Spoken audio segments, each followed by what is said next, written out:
Então vamos começar a análise parte 3 da live sobre a tese de Tiago Magalhães, Arquitetura Mental. Tinha um contexto lógico e objetivo dele, né? Aonde que como posso dizer para vocês aqui, que você vai ter uma narrativa sobre fatos e acontecimentos. Ele está começando a falar sobre Freud aqui.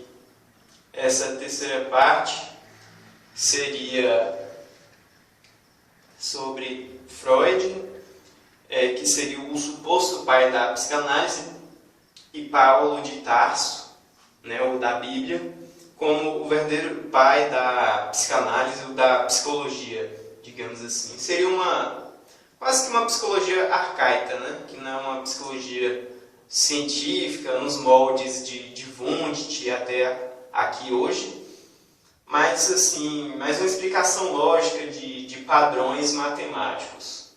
Mas vamos continuar aqui. Assim, gente, eu falei arcaico, mas arcaico não quer dizer necessariamente que há uma valorização do que nós temos hoje em detrimento do que tinha anteriormente. Não, são duas formas de pensamento diferentes. Não havia uma, digamos, epistemologia, uma metodologia na época de Paulo como nós temos hoje, a partir de Kant, do positivismo, da visão de ciência que foi formada a partir de Francis Bacon, desse pessoal da ciência moderna. Então, só para falar assim, arcaico, porque era antes dessa formalização, digamos assim, dentro do método científico, por meio da dúvida, do ceticismo e etc. Só esclarecendo aqui.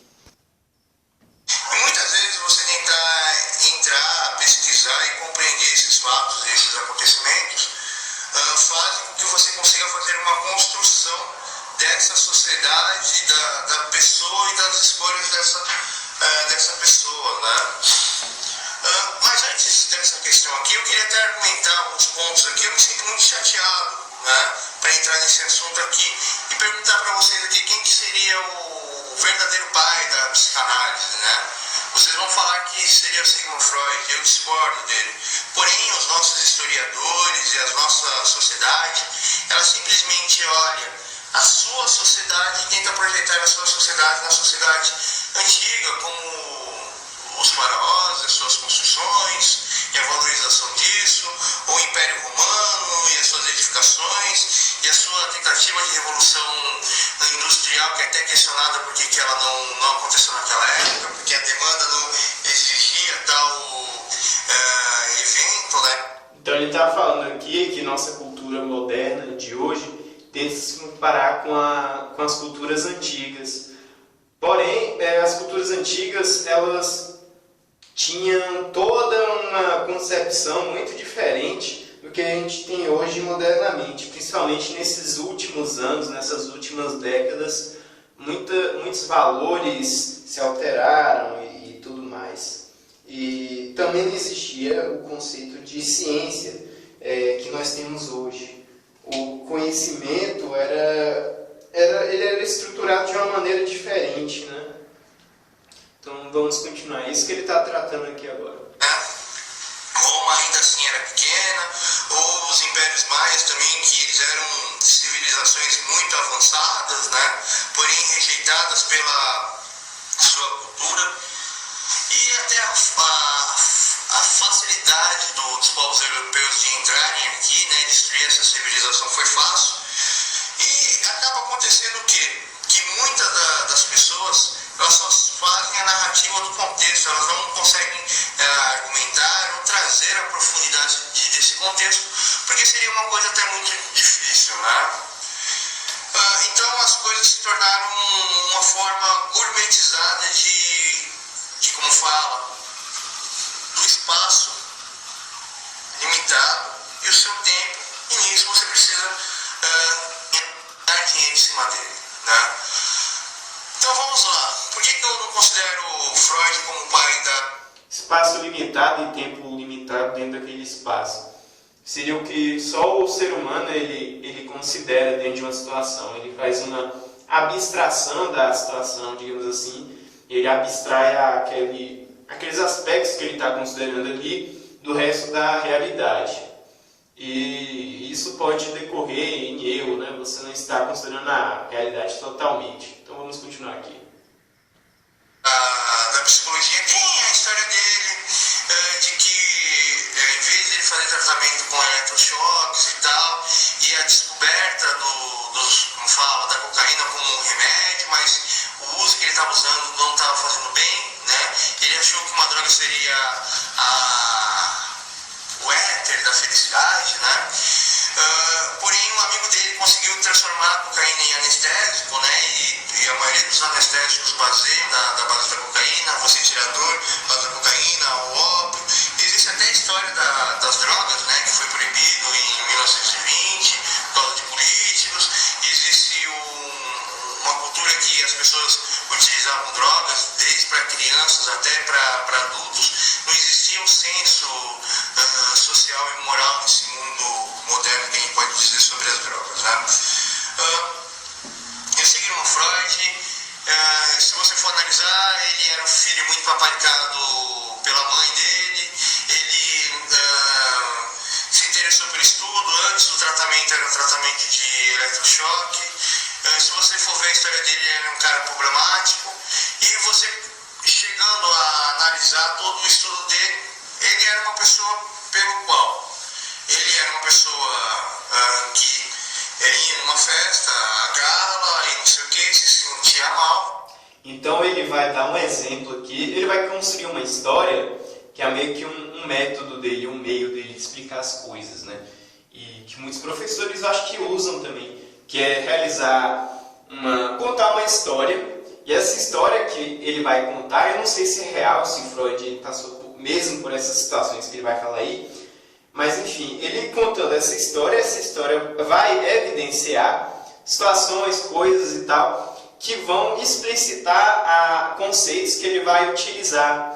Então, por meio dessa história que ele irá contar, e em outros momentos também, são parábolas para demonstrar o que ele está falando. Então vamos continuar aqui. Ele vai contar a história de como é que seria o desenvolvimento da teoria freudiana. E tinha um discurso, ele tinha que fazer um discurso, fazer uma palestra. E aí quando ele teria que fazer isso aqui, é uma ilustração, pessoal. Quando ele teria que fazer uma palestra, ele via que como falava aqui naquela palestra, ele não conseguia expressar o que ele falou. Então ele falou, eu estou muito ansioso, eu estou nervoso, eu estou preocupado, mas por quê? Eu não estava vendo as coisas de forma objetiva e tal, então eu vou preparar meu discurso melhor. Eu vou me preparar para aquela situação. Então ele treinou, conseguiu alcançar a sua excelência, mas na hora quando ele chegou lá e fez a excelência do discurso dele, todo mundo odiou. Ele começou a pensar, mas por que as pessoas rejeitaram o meu discurso? Eu faria exatamente tudo que elas queriam. Então as pessoas elas tinham uma perspectiva, uma estimativa sobre o que eu tinha que falar e tal. Então agora eu tenho que fazer uma palestra mais falante, mais conversante, né? Aí ele ia lá e fazia uma palestra mais conversante e aí conseguiu trazer o agrado de todas as pessoas, a ira de alguns, a tristeza de outros. Então ele percebeu que nessas questões tinha a parte objetiva e subjetiva, mas ele não conseguia entender como que o subjetivo da pessoa era formado e como esse subjetivo trabalhava.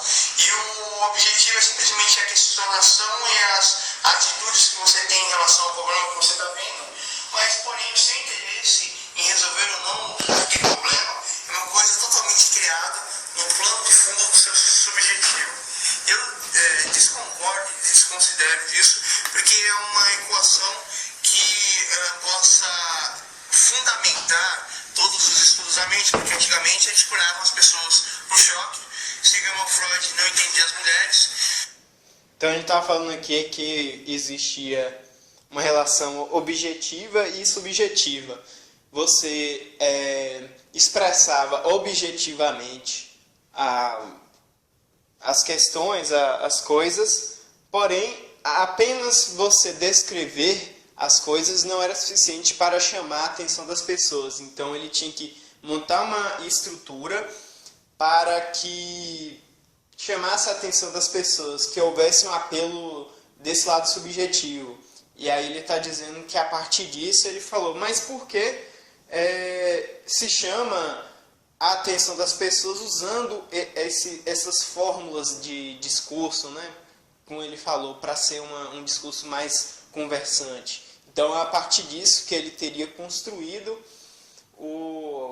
a teoria, né, do id, ego, superego, né, que é, eu acho que, se não me engano, é a segunda tópica, e tem a primeira tópica, que é o inconsciente e o consciente. E ele está falando aqui, criticando que o Freud ele não entendia as mulheres. Se não me engano, tem até um texto que ele, ou algum lugar que ele escreveu, que até admitia isso, né? Que ele não entendia. Então vamos continuar aqui. E a única coisa que ele queria saber é sobre o sonho das pessoas. Ele não entendia como funciona essa parte aqui que eu estou até coçando aqui. É a cabeça que ele coçou aqui. Isso, né? E ele, como eu posso dizer para você, se você for analisar a vida dele, ele tinha até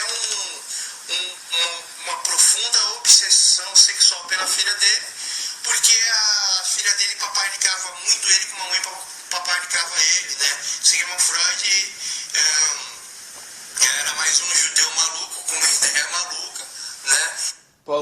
Polêmico. Não sei se... Não posso confirmar se foi isso mesmo ou não. Mas bora ver.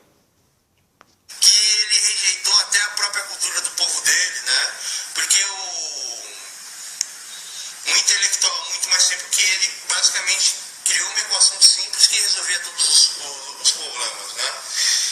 E o Freud, ele tinha mania de fumar cigarros e tal, e ele morreu com câncer no palato dele. Porque ele disse que ele até rejeitava a cultura dele.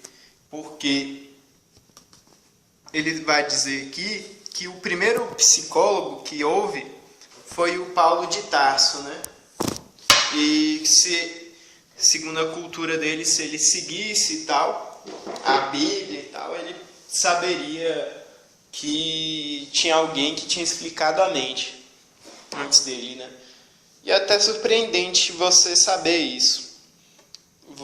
Tenho até que ler Paulo, então, as cartas de Paulo.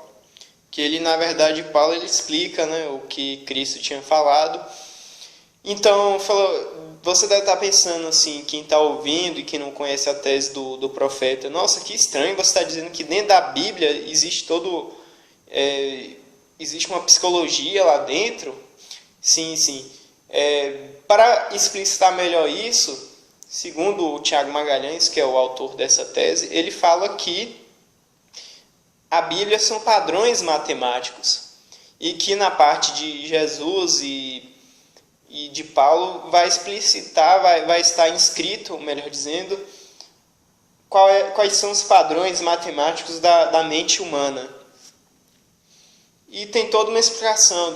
Vejam o canal dele, que ele explica vários trechos da Bíblia, e basicamente ele acredita que a Bíblia é como se fosse uma sequência de códigos de programação para que nós, seres humanos, sejamos reprogramados. Nós, basicamente, seríamos como se fossem, digamos, máquinas, né, com programações, como se fôssemos computadores, de alguma maneira, e que nós precisássemos ser reconfigurados, reprogramados.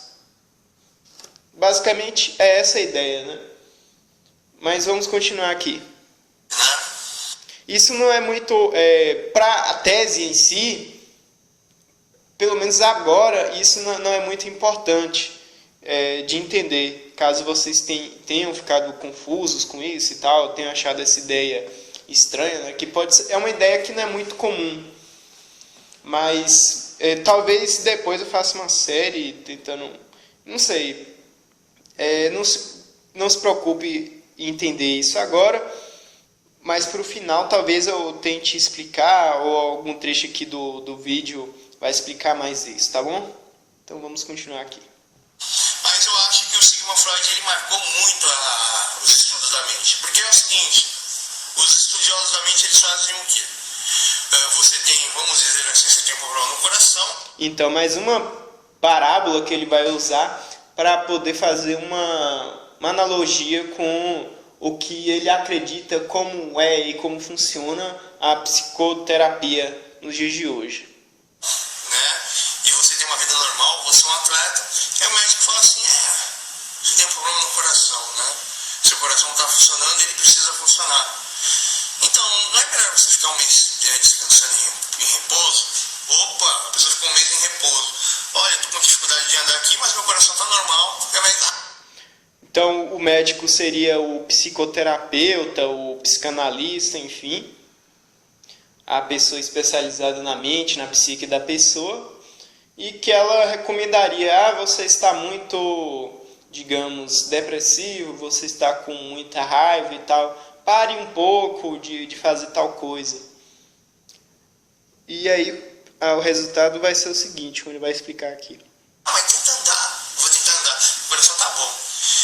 Eu vou voltar a fazer meus afazeres, opa, seu coração tá bom. Tenta correr, meu coração tá bom. E depois do mês, doutor, continuou a ficar mal. Ou seja, a psicanálise, a psicologia... Então seria isso, ele interpreta a psicanálise ou a psicologia como, digamos assim, tratamentos, entre aspas, que a pessoa ela só dá assim uma aliviada, digamos assim, e só que não resolve o problema, como se fosse um problema no coração e que a pessoa, não, para um pouco aí, mas quando ela vai retornar à vida, o problema ele retorna.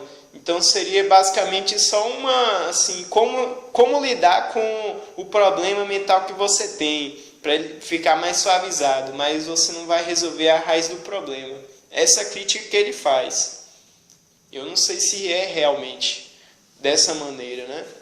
Como ele está fazendo uma crítica e colocando uma tese, então ele coloca que a tese dele seria melhor, que resolveria, então, esses problemas na raiz, digamos assim. Então, vamos continuar. Psiquiatria são pseudociências que não conseguem entender, não conseguem interpretar, não conseguem formular qual é a questão que faz você ter um desvio de padrão. Sendo assim, eles são incapazes de compreender por que você está mal, o que é certo, o que é errado. E a única coisa que eles consideram como verdade é o seguinte, que você tem uma reação em relação aos problemas, e tendo essa reação em relação a esses problemas, você vai... você, como fala, você vai estar normal ou não. Se você age bem com todos os problemas e consegue solucionar eles, você é uma pessoa normal. Mas se você age positivamente com todos os problemas, não ligando para eles, você não é normal. Você age negativamente, você não é normal. Você age com raiva, não é normal. Né? Você agiu com raiva, mesmo que você estando certo, você não é normal. Então... isso que ele acabou de falar aí, você age com raiva sempre, não é normal tal. Isso aí ele está falando o que ele diz como a psicologia ou psicoterapia hoje entenderia como seria a normalidade ou a anormalidade para os modelos da psicanálise e tal.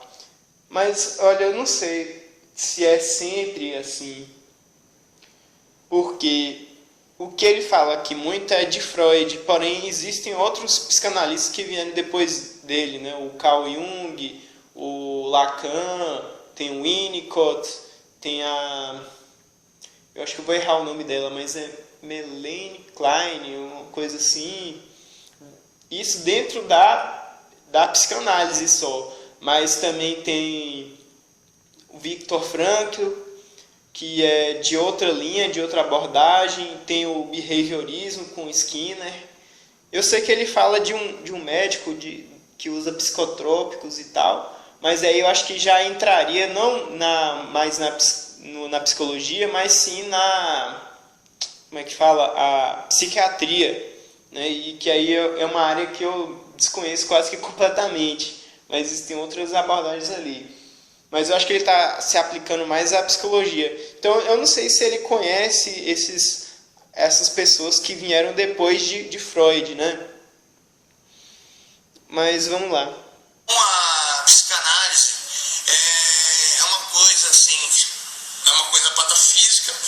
plexo, sem nexo, sem isso, sem aquilo, sem não sei o quê, até criada pelo norte-americano das drogas subtrópicas para mudar o seu estado mental.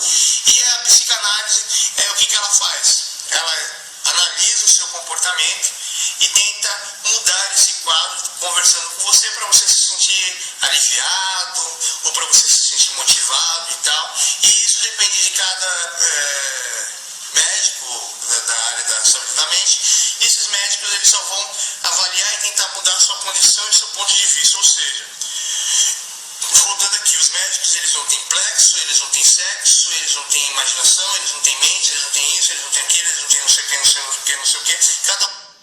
Então, assim, creio que o que ele está dizendo aí que é sem plexo, sem nexo e tal, é que porque foi criado um modelo, né? É como se fosse, sei lá, existem dois modelos de cosmologia, vamos dizer assim. Existe o modelo heliocêntrico e o modelo geocêntrico. De acordo com o modelo que você vai ter, que cada modelo desse vai ter um axioma, você vai olhar para os dados da realidade e vai interpretá-los de uma maneira, certo?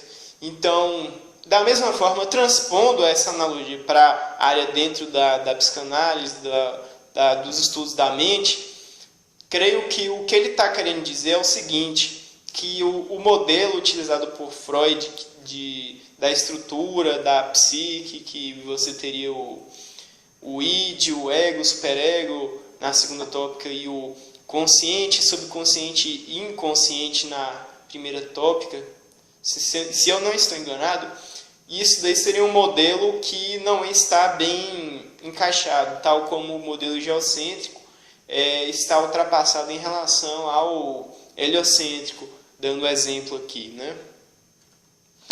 Creio que seja mais ou menos isso, que esteja usando um modelo que talvez não se encaixe bem e tal, e que não consiga avaliar quais reações em cada situação seriam a reação correta ou a reação errada, digamos assim.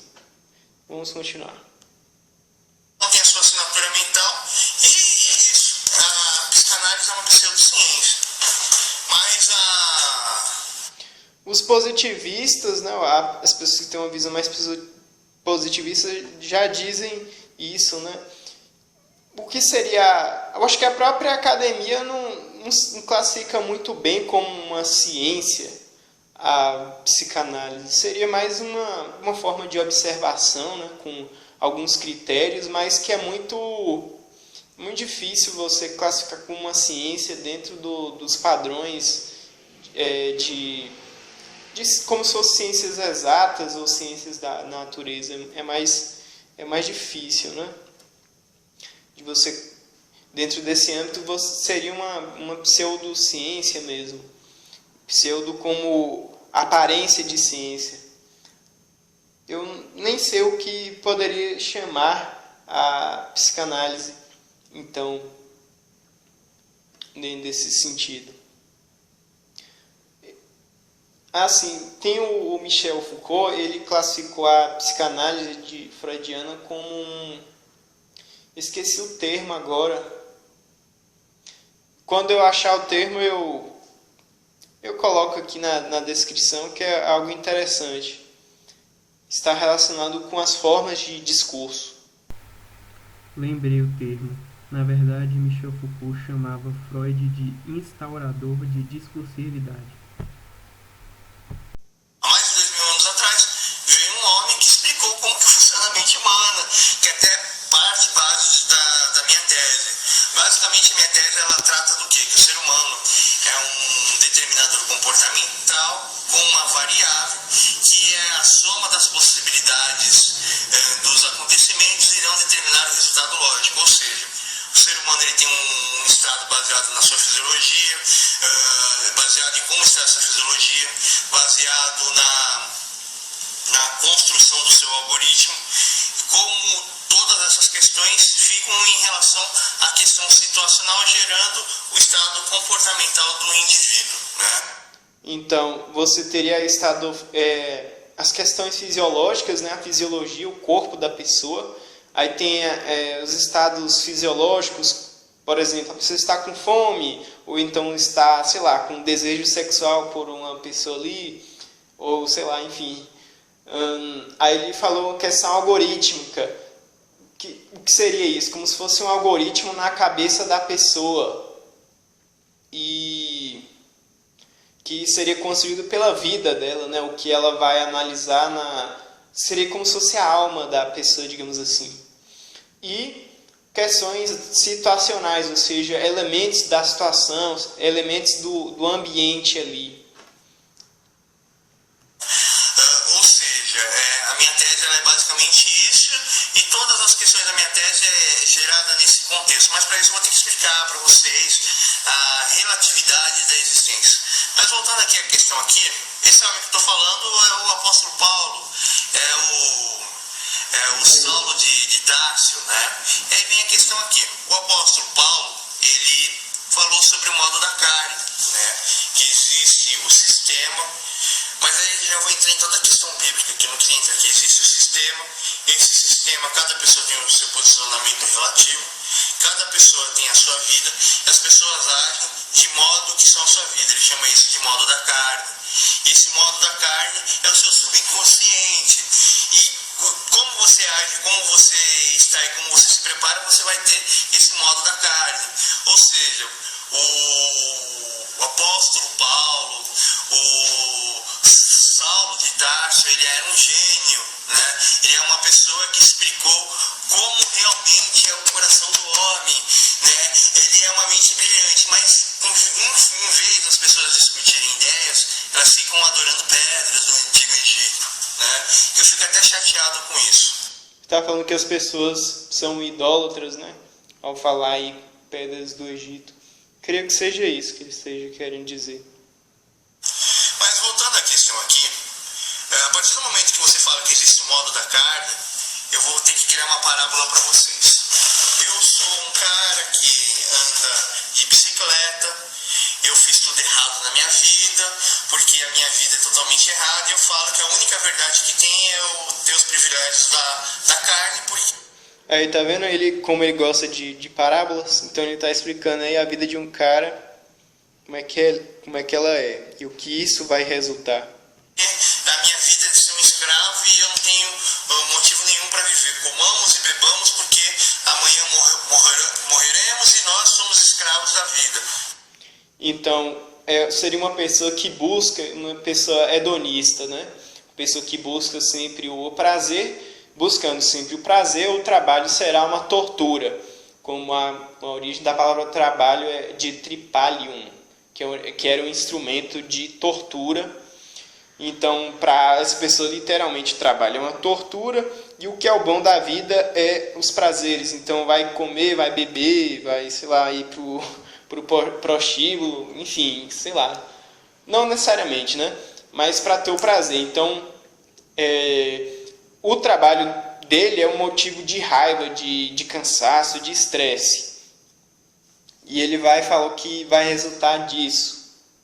Então eu sempre busco a solução da minha situação. Porque a minha vida é muito negativa, então eu quero fazer tudo. Isso acaba gerando um cansaço. E aí eu tenho que trabalhar. Mas a minha vida é o prazer porque o trabalho me deixa cansado.